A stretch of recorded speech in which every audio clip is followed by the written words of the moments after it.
Here's more wrestling news for November 12th, 2022, and we're starting today with Raw, which saw Austin Theory cash in his Money in the Bank contract, but things didn't go well for the young heel. Theory's attempt to cash in on US champion Seth Rollins resulted in the Architect retaining, but things could have gone much differently. That's according to WrestleVotes, who reports that in the run-up to Clash at the Castle, WWE planned for Theory to cash in on the main event between Drew McIntyre and Roman Reigns. Rather than challenge for the undisputed WWE Universal Championship, though, Theory would have made it clear that he was challenging for just one title, but it's unclear if he was going to go for the WWE title or the Universal Championship. Whichever title Theory challenged for, it would not have gone well for him, as the plan was for McIntyre to pin Theory, winning one of the titles Roman Reigns held, while the Tribal Chief would keep the other. Not long after Reigns unified the titles in April, there was talk about splitting the championships, as the USA Network have been especially vocal about how Raw is often without a world champion. It would have been a very convoluted idea that would have seen McIntyre with one title, Reigns with one title, and Theory laid on his back, and we'll have to see how WWE can split the two titles they unified just 7 months ago.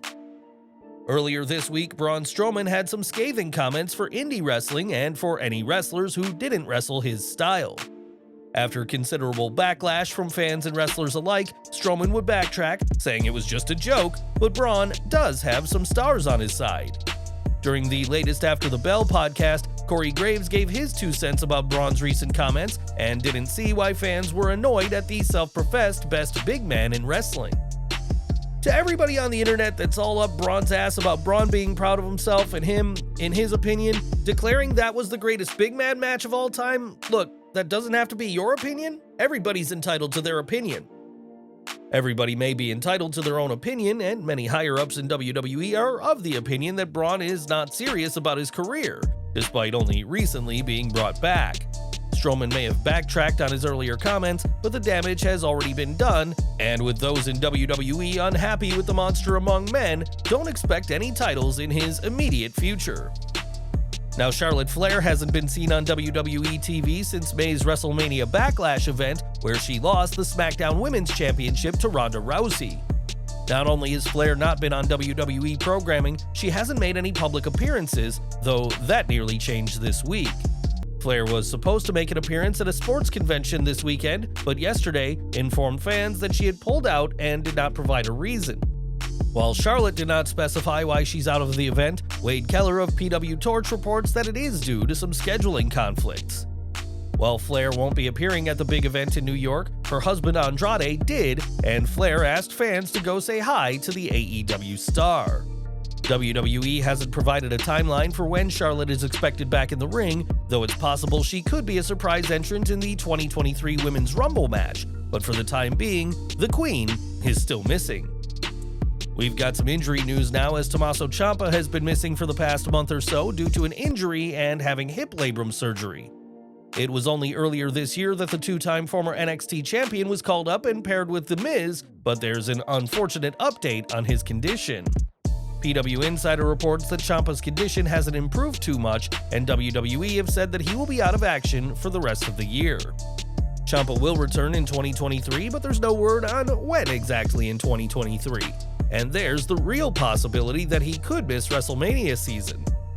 The Blackheart's last match was back in September, and since he's been away, The Miz has had to be dealing with Dexter Lumis, and the A-lister will have to continue going it alone for the time being. We've got some good news for a pair of former WWE superstars, as Steve Maclin and Deonna Purrazzo are now married. The pair, who have since competed for Impact, tied the knot this week, and Purrazzo had a star-studded bridal party, including Chelsea Green, Dr. Britt Baker, Wendy Chu, Mackenzie Mitchell, and Tasha Steelz. The pair chose the date as it was the Marine Corps' birthday, and Maclin, a former Marine, has buddies still serving who were free for the wedding. And we'd like to wish both of them the absolute best at this joyous time.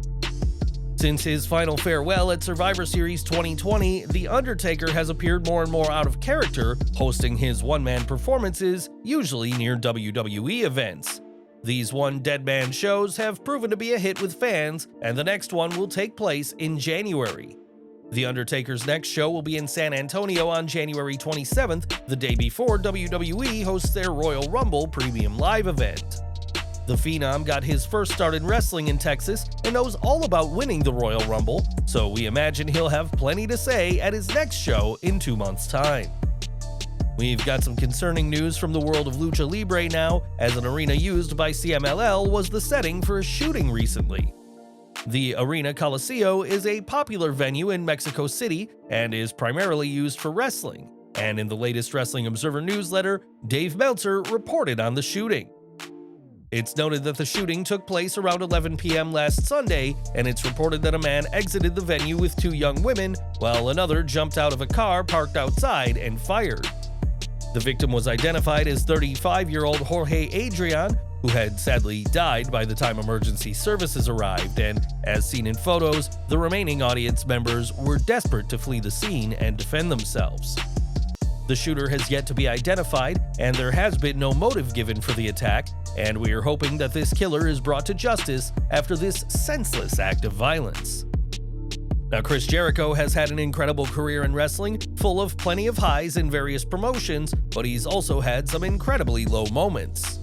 Recently, Jericho recalled one of these lows, as during a tour with Inside the Ropes, the ROH World Champion recalled being robbed in Mexico. Y2J explained that this was when he'd only recently joined wrestling and working under the name Corazon de Leon, and was at a restaurant when an attractive woman was giving him the look. 22 years old and full of confidence, Jericho sauntered over and felt like quite the celebrity, but this was all a ruse. After making out with a girl, Jericho was driven out of the town, pulled out of the car, and the woman's brother put a gun to his face. Even though he had just 300 pesos, the equivalent of $15, the sibling criminals were happy to take his money, and Jericho would have to walk back to the city, having learned a valuable lesson that when things seem too good to be true, it usually is. And we're ending today with Logan Paul, and whether fans like him or not, the new WWE superstar has everyone talking. In the Wrestling Observer newsletter, it's reported that out of all the Google searches related to Crown Jewel, a staggering 200,000 were specifically for Paul, far more than anyone else on the card. Paul is expected to be on the shelf for 6 to 8 months, but we're sure he'll remain a talking point among fans and non-fans alike, which is exactly what WWE's hoping for from the social media megastar. Well guys, that's our news for today. Please share your comments below. Also hit the like button, subscribe to our channel, and hit the bell icon to receive all notifications. And as always, thanks for watching.